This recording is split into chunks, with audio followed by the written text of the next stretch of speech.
কি রে খগেন, সন্ধেবেলায় নদীর ধারে কি করছিলিস? তোমার সাথে দেখা করতে আসলাম, হরিপদপুর একটা দরকার ছিল। তোর আবার আমার মতো বুড়ো মানুষের কাছে কি দরকার শুনি? ঠিক আছে, বল কি জন্য এসেছিস? আমার একটা বিশেষ কাজ করে দিতে হবে হরিপদপুর, একজনকে আমি কথা দিয়েছি। ঠিক আছে, বল না কি কাজ, যদি পারি অবশ্যই করে দেব। আমি একটা গোটা ডিমওয়ালা ইলিশ মাছ চাই, মানে যেটা তোমাকে এনে দিতে হবে। কি বলিস রে নগেন, আমি ওসব এনে দিতে পারবো না, আমাকে তুই ছেড়ে দে। আমাকে না বলবার কি ফল হতে পারে সেটা জানো হরিপদপুর?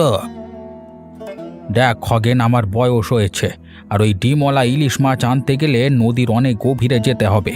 আমার গায়ে এখন কি সেজোর আছে, তুই বল না। আমি এত কিছু জানতেও চাই না, শুনতেও চাই না। আমার নামে সারা গ্রামবাসী ভয়ে কাঁপে।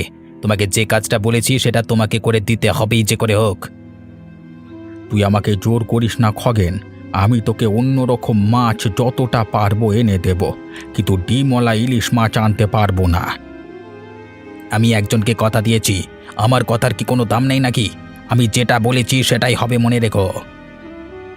ঠিক আছে, তুই যা, আমি চেষ্টা করছি, যদি পারি এনে দেব। অত চেষ্টা ফেষ্টা বুঝি না, আমাকে ডিমওয়ালা ইলিশ এনে দিতে হবে, নাহলে তোমার কপালে অশেষ দুঃখ আছে, এটা মনে রেখো। এভাবে বলিস না খগেন, একটু বোঝ, আমারও তো বয়স হয়েছে, আমি আর আগের মতো ধকল সইতে পারি না। বললাম তো, তুমি পারো কি না পারো আমার জানবার দরকার নেই, তোমাকে গ্রাম ছাড়া হতে হবে না হলে। লতা, তাড়াতাড়ি খেতে দাও, অনেক কাজ আছে। আরে এত তাড়াহুড়ো করছো কেন? একটু বসো না শান্ত হয়ে, আমি খেতে দিচ্ছি। ধীরে সুস্থে বসবার সময় নেই লতা, তুমি তাড়াতাড়ি দাও। দাঁড়াও, ভাতটা বাড়ি আগে, তারপর তো দেবো তোমায়। এত তাড়াহুড়ো করলে কি হয় নাকি? দেখতে পাচ্ছ না লতা, আকাশের অবস্থা ভালো না, যখন তখন বৃষ্টি নামতে পারে। হ্যাঁ, সে তো ভালো কথা, তাহলে চাষটাও ভালো হবে। তাতে এত তাড়াহুড়ো করার কি আছে? তাড়াহুড়ো করবার কি আছে মানে? জমিতে জল জমে গেলে তো সমস্যা, বৃষ্টি নামবার আগে যে করে হোক খাল না কাটলে মুশকিলে পড়তে হবে। তাই বলে ঠিক করে খাবার খাবে না? এইভাবে চললে তো শরীর খারাপ হয়ে যাবে, তখন চাষটাও আর ঠিক মতন করে করতে পারবে না। তুমি বুঝতে পারছো না লতা, বৃষ্টি আসলে চাষের জমিতে জল জমে যাবে, মাটি নরম হয়ে যাবে, তখন নাঙল দিতে গেলে অনেক দেরি হয়ে যাবে। ঠিক আছে বাবা, ঠিক আছে, তুমি আগে একটু ধীরে সুস্থে পেট ভরে খেয়ে নাও দেখি, না হলে জমিতে গিয়ে এত খাটনি তোমার শরীরে সইবে না। সে যা হয় হোক, তুমি তাড়াতাড়ি খেতে দাও লতা, আমি খেয়েই জমিতে চলে যাব। এই তো দিচ্ছি, এত তাড়াহুড়ো যে কেন করো সেটাই বুঝি না। কষ্ট কি আর এমনি করি লতা, তুমি তো জানোই আমার পেশা চাষবাস করা, নাগল না চালালে খেতে পাবো কি করে? ঠিক আছে, সকালবেলা তো নাকে মুখে খেয়ে চলে যাচ্ছ, দুপুরে তাড়াতাড়ি চলে এসো কিন্তু। আজকে আর নদীতে যাব না, বুঝলে? কেন গো, নদীতে যাবে না কেন? আজকে শরীরটা তেমন ভালো না, আর আকাশের অবস্থাও তো ঠিক লাগছে না, তাই যাব না। নদীতে না গেলে মাছ পাবে কি করে? আর মাছ না পেলে টাকা আসবে কোথা থেকে? ও ঠিক আছে, একদিন না গেলে এমন কিছু হবে না, একদিন একটু আরাম করে নিই, তারপর কাল থেকে আবার যাব। কিছু হবে না মানে? নুন আনতে পান্তা ফুরোয়, তা তুমি জানো না? আর এই বুড়ো বয়সে এসে এত আরাম কিসের? আরাম করলে কি আর পেট ভরবে? একটু বোঝো, আমার শরীরটা আজকে সত্যি ভালো লাগছে না। যত দিন যাচ্ছে তোমার বাহানাও দিন দিন বাড়ছে। ঠিক আছে, যেতে হবে না আজকে, পেটে গামছা বেঁধে শুয়ে থেকো আর কি। দেখো, তুমি সব সময় এরকম করো না, প্রত্যেক দিন তো নদীতে যাই, একদিন না গেলে কি এমন হবে? কি এমন হবে মানে? উনুনে হাঁড়ি চড়বে না, বুঝবে তখন কেমন লাগে। ঘরে তো বাজার আছে, তাহলে এমন মুখ করছো কেন? মুখে বলছি কি আর সাধে? আজ কাজে না গেলে কাল খাবে কি শুনি? তোমাকে দেখে তো মনে হচ্ছে না তোমার শরীর খারাপ, তাহলে তুমি কাজে যাবে না কেন? কিসের এত ভয় তোমার? ভয় মানে কিসের ভয় হবে? আমি কাউকে ভয় পাই না। আজ নদীতে কিছুতেই যেতে চাইছো না, নিশ্চয়ই তুমি কিছু লুকাচ্ছ আমার কাছে। আরে কিছু না, এত প্রশ্ন করো না তো, খেতে দাও, খিদে পেয়েছে। হ্যাঁ, সেই সারাদিন খেয়েই যাও আর তারপরে পায়ের ওপরে পা তুলে শুয়ে থাকো। খগেন যে কাণ্ড ঘটিয়েছে সেটা যদি বুড়ি জানতো তাহলে এভাবে ঝগড়া করতো না আমার সাথে।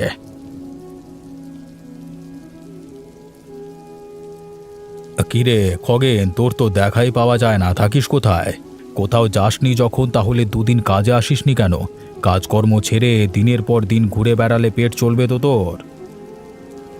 মোড়ল মশাই, কাজ তো করতেই হবে, কাজ না করে তো চলবে না, সে তো আমিও জানি।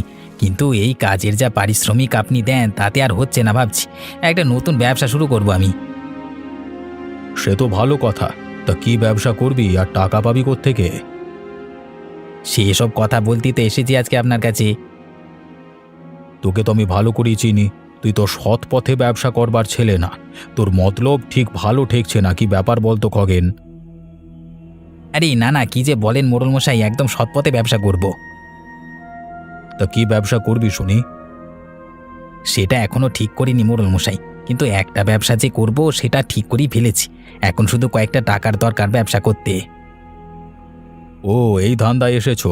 টাকা পয়সা হবে না, এখন যাও এখান থেকে। আপনি তো সবাইকে টাকা দেন মোড়ল মশাই, আমাকে দেবেন না কেন? আর তাছাড়া আমি তো একটা ভালো কাজের জন্যই চাচ্ছি। গ্রামে তোর যা দুর্নাম, তাতে তোকে টাকা দিয়ে মরি আর কি। সে টাকা আর ফিরে পাবো না কোনোদিন আমি।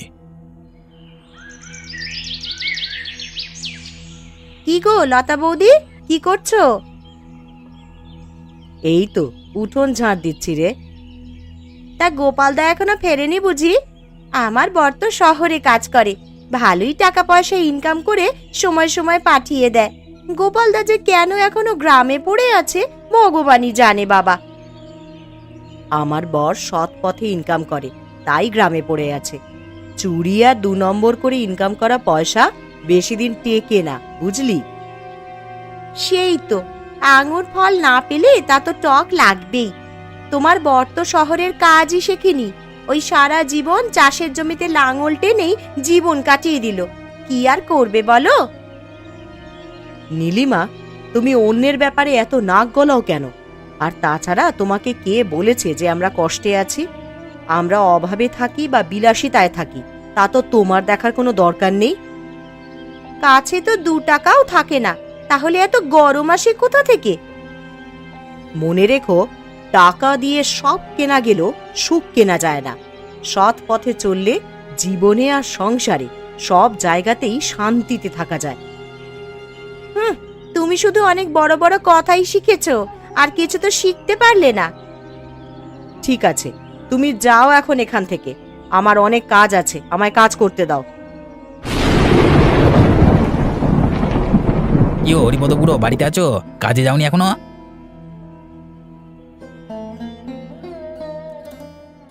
আজকে আমার শরীরটা ভালো না, আর আকাশের অবস্থাও ভালো না, নদীতে গেলে খুব সমস্যা হবে। আরে কালকে তো পুরো নদী চষে ফেললে, তখন তোমার শরীর খারাপ হয়নি? ভয় লাগেনি? খালি ছক্কা পাঞ্জা কথা, তাই না? তুই বুঝবি না খগেন, নদীর যা অবস্থা, এখন নৌকা উল্টে গেলে কি হবে বলতো? তোর বাপ আসবে বাঁচাতে? মুখ সামলে কথা বলো হরিপদ বুড়ো, আমার ক্ষমতা সম্পর্কে কিন্তু তোমার কোনো ধারণা নেই। বুড়ির তো কোনো জ্বালাই নেই, এই যে নদীতে গেলে মাছ আনলে কটা টাকা হয় সে তো বোঝে না, বুড়োর মাথাটা পুরো গেছে। নদীর অবস্থা ভালো না, এখন আমি ওই ডিমওয়ালা ইলিশ মাছ আনতে নদীর মাঝে গিয়ে বিপদে পড়ি আর কি, তাই না? আমিও সব জানি না, কালকের মধ্যেই আমার মাছ চাই, আমার কথার কি দাম নেই নাকি? আচ্ছা ঠিক আছে, কালকে যাব নদীতে, কিন্তু যদি কিছু হয় তাহলে তার দায় কিন্তু খগেন আর তোমার, এই বলে দিলাম। আরে হরিপদ বুড়ো, এই বৃষ্টি মাথায় নৌকা নিয়ে কোথায় যাবে? আরে গোপাল যে, এই তো মাছ ধরতে যাচ্ছি, এখন তো বৃষ্টি হচ্ছে, বৃষ্টিতে মাছ বেশি ওঠে। তোমরা থাকো তো 2 বুড়ো বুড়ি, এত মাছের কি দরকার? এই বৃষ্টি মাথায় নিয়ে নদীতে যেও না বুড়ো, বিপদ হতে পারে। আমাদের জন্য না রে, ওই খগেন আছে না, ও আমাকে শাঁসিয়ে গেছে ডিমওয়ালা ইলিশ মাছ এনে দিতে হবে বলে, না হলে আমাকে গ্রাম ছাড়া করবে। তাই বলে এই বৃষ্টিতে নৌকা নিয়ে বেরুচ্ছ? যদি কোনো বিপদ হয় ওই খগেন আসবে তোমাকে বাঁচাতে। কি করব বল গোপাল, এখন বুড়ো হয়েছি, গায়ে জোর নেই, তাই খগেন জোর জুলুম করে। তাছাড়া অভ্যেস আছে, অসুবিধে হবে না। অভ্যেস থাকলে কি হবে? তোমার কি আর আগের মতো গায়ের জোর আছে নাকি যে মানে যা হয় সহ্য করে নেবে? আর যদি না যায়, খগেন আমাকে বাঁচতে দেবে না রে বাপ, শান্তি নেই জীবনে। তার থেকে একটু ঝুঁকি নিয়েই দেখি। তোমার মাছ ধরতে যেতে হবে না। খগেনকে কিছু একটা বলে দিও ক্ষণ। এখন চলো বাড়ি চলো ঘুরো। না রে না, বাড়িতে গেলে গিন্নি আবার চেঁচাবে। তুই বাড়ি যা, আমি দেখি যদি ডিমওয়ালা ইলিশ মাছ পাই।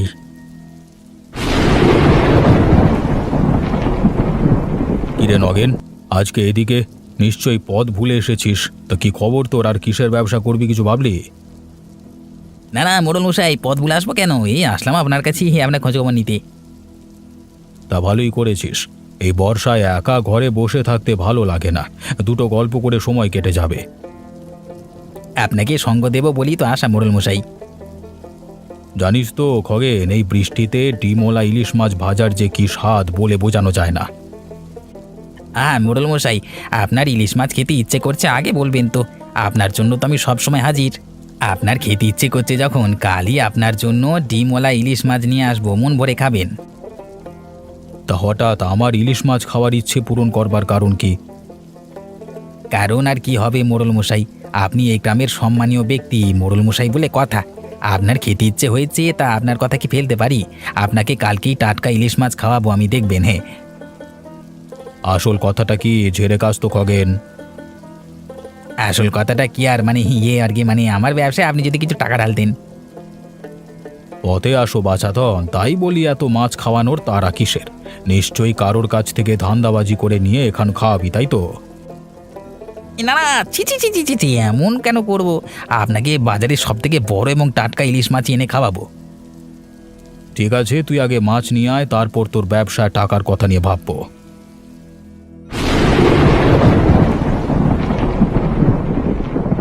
কি গো বুড়িমা, মাছটা এনেছো?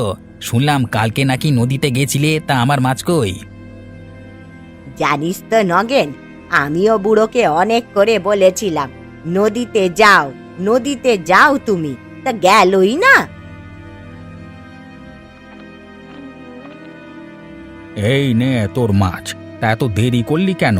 মাছটা তো পচিয়ে যেত, আর একটু দেরি করে আসলে। পচে গেলে আবার এনে দিতে আছো তো তুমি বুড়ো। সে আমার খেয়ে দিয়ে তো কাজ নেই, তোর জন্য প্রতিদিন মাছ নদীতে মরতে চাই। বড্ড কথা শিখেছো, হ্যাঁ? এটুকু বুদ্ধি নেই মাথায়, মাছ কিভাবে ভালো রাখা যাবে ঢং। এটা তো এখনো পচেনি, তুই এখন নিয়ে যা, আর মাছের দামটাও দে।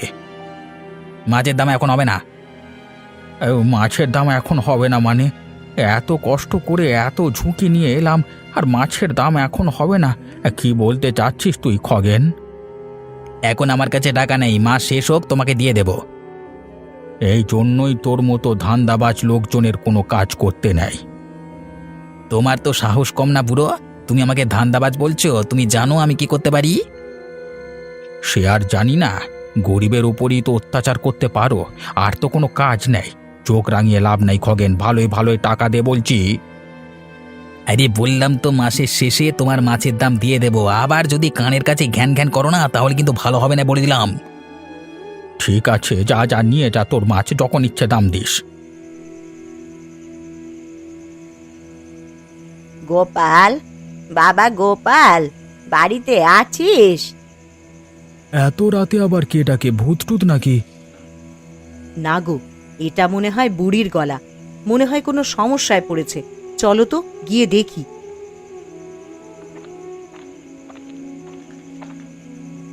কি হয়েছে এত রাতে তুমি ছুটতে ছুটতে এলো যে? কি সমস্যা নাকি?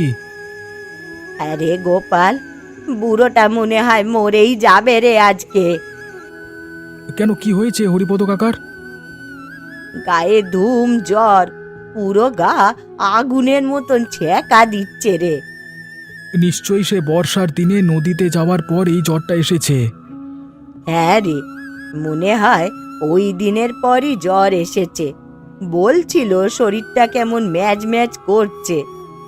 আরে ওই কাকার গায়ে জোর নেই, ওকে বললাম যেও না নদীতে, কে কার কথা শোনে, বললো অভ্যেস আছে, এখন বোঝো ঠেলা। অমন বলিস না গোপাল, এখন কোনো একটা ব্যবস্থা কর, না হলে যে মানুষটা মরে যাবে রে। ডাক্তারবাবুকে ডেকেছো? না রে, আগে তোর কাছেই ছুটে আসলাম, তুই কিছু একটা কর গোপাল। বুড়ো ওই খগেনের ভয়ে বৃষ্টিতে নৌকা নিয়ে না গেলে আজকে এমনটা হতো না। আমি কতবার করে বারণ করলাম, এখন কোথায় সেই বজ্জাত খগেন কে জানে। অগেন বেটা তো একটা শয়তান, ওকে কি আর এখন পাওয়া যাবে? তাই কারো কাছে না গিয়ে তোর কাছেই ছুটে আসলাম রে গোপাল, তুই কিছু একটা কর। আচ্ছা তুমি যাও বুড়িমা, আমি ডাক্তার ডেকে আনছি। মোড়ল মশাই, মোড়ল মশাই বাড়িতে আছেন? কে এত রাতে চেল্লাচিল্লি করছিস? মোড়ল মশাই, আমি গোপাল, তাড়াতাড়ি একটু বাইরে আসুন, সর্বনাশ হয়ে গেছে। কেন রে, কি হয়েছে? হরিপদ বুড়োর অবস্থা খারাপ, জ্বরে গা পুড়ে যাচ্ছে, তাড়াতাড়ি একটা ডাক্তারের ব্যবস্থা করতে হবে, না হলে বুড়োকে বাঁচানো যাবে না। কি বলিস, হরিপদর অবস্থা এত খারাপ? হ্যাঁ মোড়ল মশাই, আমার বউ লতা আর ওই বুড়িমা বুড়োর দেখাশোনা করছে, আপনি তাড়াতাড়ি একটা ডাক্তারের ব্যবস্থা করুন মোড়ল মশাই। কিভাবে হলো এমন অবস্থা বুড়োর? খগেন ওই বুড়োকে ধমকেছিল যে ডিমওয়ালা ইলিশ মাছ না এনে দিলে গ্রাম ছাড়া করবে, সেই ভয়ে বৃষ্টির মধ্যে মাছ আনতে গেছিল, তাতেই এই অবস্থা। কি বললি, খগেন গরিব গ্রামবাসীদের উপর এভাবে অত্যাচার করছে? হ্যাঁ মোড়ল মশাই। ঠিক আছে, তুই যা, আমি দেখছি এত রাতে ডাক্তার পাই কিনা, আর খগেনের ব্যবস্থা পরে হবে। এই মোড়ল মশাই, ও মোড়ল মশাই, এই দেখুন আপনার জন্য কি নিয়ে এসেছি। কি নিয়ে এসেছিস? আপনি আগের দিন বলেছিলেন না ইলিশ মাছের কথা, তাই আপনার জন্য ডিমওয়ালা ইলিশ মাছ নিয়ে এসেছি, টাটকা ইলিশ মাছ মোড়ল মশাই। বাহ, ডিমওয়ালা ইলিশ মাছ! আরে আমি তো ভাবতেই পারিনি তুই তোর কথা রাখবি। কি যে বলেন না মোড়ল মশাই, আপনার কথা রাখবো না তো কার কথা রাখবো? তা বলছিলাম কি, এবার আমার কথা যদি ভাবতেন একবার, তাই। সে ভাববো, আগে আজকে মন ভরে ডিমওয়ালা ইলিশ মাছ তো খাই। উফ, ভাবলি যেন জিভে জল চলে আসছে, কি সুস্বাদু হবে। মোড়ল মশাই, আরে ও মোড়ল মশাই বাড়িতে আছেন? কে, গোপাল? বলো তো কি হয়েছে আবার?